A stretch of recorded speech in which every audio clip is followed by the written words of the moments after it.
I think, indeed, we do understand that there's a real opposition between two visions of the world with regard to freedom of expression. One, which is unfortunately very widespread, which says that one should limit freedom of speech in order to protect religions, and this is even true in some so-called non-religious countries. And on the other hand, there are democracies which have some nuances as to the limit to be brought to freedom of speech. For example, the American model, the European countries. In France, there are limits which are incitement to racial hatred. This does not mean that you're going to go to prison, but you will get a fine, incitement to violence, or incitement to crimes against humanity. And this is also true for those who negate the extermination of 6 million Jews during the Shoah, during the Holocaust. And so if one tries to impose a limit, there's going to be a banning of this kind of expression, or which leads to the reproduction of crimes of the past. Now, here we do not just have a theoretical debate, but this debate has repercussions, and I agree with my friend Sifawi. This is a limitation to the activities of journalists, not only in certain parts of the world, but even in Europe. I also say that Islamophobia is not just something to protect the Muslims, but it's something which stops people criticizing any religion. I encountered this word for the first time in Durban. I understood that he was an extremist, militant Islamist, and he had come there to Durban only to fight against Islamophobia, and he's also one of the members of a group that is meeting somewhere else today in another venue, and where they only talk about Islamophobia and how to combat it. This word was coined in 2001, Islamophobia, and I think it leads to just as many problems as the term defamation of religion, because it leads to the same limitation of freedom of speech. And I met this word also in the UN report, because Mr. Dudu Dien had written quite a lot of pages about it, and even though there were people who are writing in Charlie Hebdo, which is a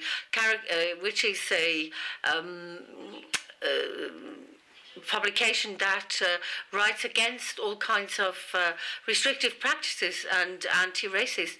Nevertheless, I was called the representative of the greatest threat to the United Nations. First time because I wrote a book about Tariq Ramadan. I've been writing books on all sorts of religious extremists, be they Jewish, be they Christian. I've written quite a few biographies of the Christian extreme right in the United States, for example, Mr. Jerry Falwell and others, and I'm sure Mr. Dudu Dien would never have accused me of being an extremist. But because my book analysed the speeches of Tariq Ramadan, because this book was mentioned in a French journal, Mr. Dudu Dien said in the Express, a French publication, that the great intolerant threat was now in France. And I was also told that the publication of the Danish caricatures in Charlie Hebdo, that this was the second greatest threat to freedom in the world. I was responsible for publishing this, and there were pages and pages written about it in the UN journals. Of course, all these lines have been completely wasted, where these people accuse the 12 drawings to be the greatest threat. And in fact, most people have never seen these 12 drawings. English students have never seen them. American students have never seen them because a lot of publications never showed them because of fear of retaliation or being accused of racism. Now, in Europe as well, there are restrictions to the right to expression. And when people see these caricatures, they think that this is really ridiculous because they expected some absolutely monstrous and extremely hurtful drawings, whereas these are fairly innocuous caricatures. Now, the turban of Muhammad was the one that is the most offensive, that seemed the most offensive. And I recently spoke about this with an ambassador from Algeria. I reminded him that the drawing had been published the first time, not in the Danish journal, but it had been published to denounce the bombs in Algeria, which killed other Algerians in the name of Muhammad. And so the draftsman, the person who had drawn this, was not accused of taking the defense of Islamists. The people were also accused of being anti-Islamic. Now, I wondered whether people were not a little bit, rather than being Islamophobic, they were Christianophobic. And there was someone who was arrested after transporting Bibles. And I asked the Algerian ambassador that what was happening, because people had never been arrested carrying Qurans, but they were arrested carrying Bibles. And so people who are there trying to defend the defamation of religion, but some of them are the worst when it comes to being intolerant towards other religions. For example, Baha'i, people who put up a photo of Jesus Christ in their faculty, they are in danger of being given the death sentence.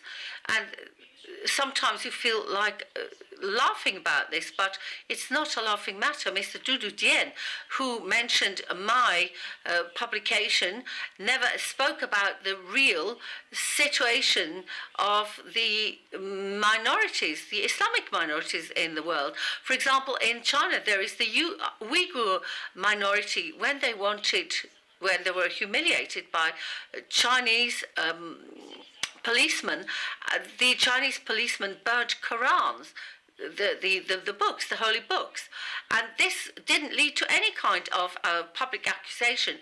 And I asked the Algerian ambassador why it was that nobody said anything about it, and then this big Islamic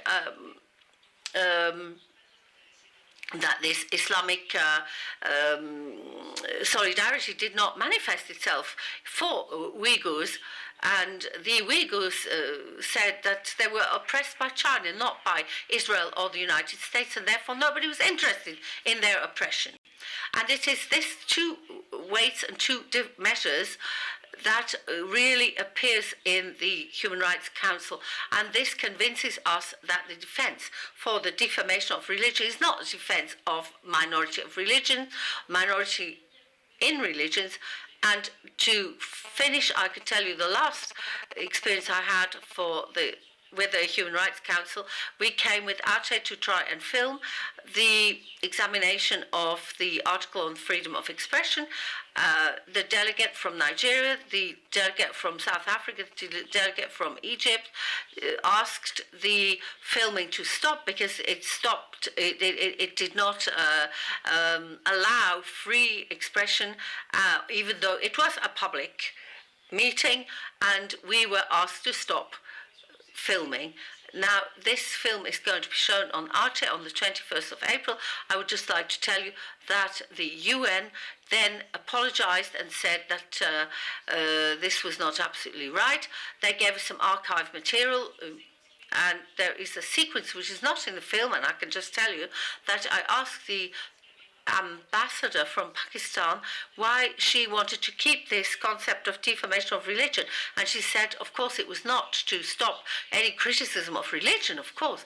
It was just something which was to stop insults of religion. Of course, when I ask her, for example, she talks about the caricatures of Muhammad and other expressions in France. She said it creates violence against minorities.